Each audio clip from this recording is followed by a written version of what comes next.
Mitch Goldberg, ClientFirst Strategy. Let's get right into it.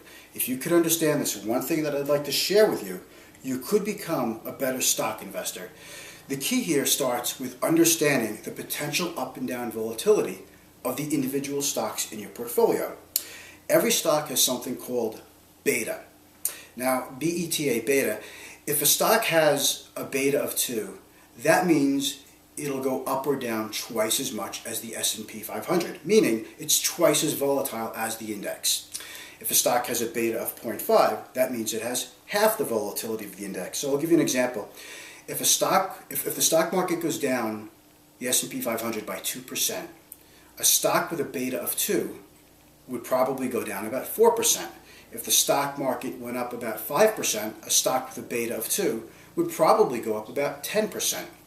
Now, betas for individual stocks are not set in stone, so they often vary. I'll stick with generalizations in this case, but when it comes to talking about beta, generalizations do tend to work quite well.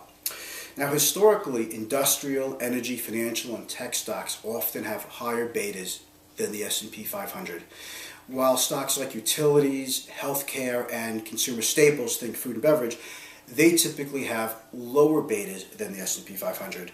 Now, a stock portfolio overweighted in high beta stocks would be expected to outperform the S&P 500 in a rising stock market environment, and it would be expected to underperform the S&P 500 in a declining stock market environment. So if you're bullish on the U.S. economy, you're probably leaning more on high beta stocks. If you're bearish on the U.S. economy, you think the economy has peaked or is declining, you would probably be best off leaning more on low beta stocks. Now, how could this help you? In two ways, okay? The first way is if you find that that the stocks in your portfolio are creating more volatility than you would normally be comfortable with, you might want to make sure that you have both high beta stocks and low beta stocks, okay? The more weighted you are toward low beta stocks, the more likely you're going to experience less market volatility. The second way that this could help you is this. If your stocks have appreciated a lot in a rising stock market, you probably have capital gains in high beta stocks. If you're concerned about protecting those gains, you may want to take some profits and reinvest the proceeds into low beta stocks.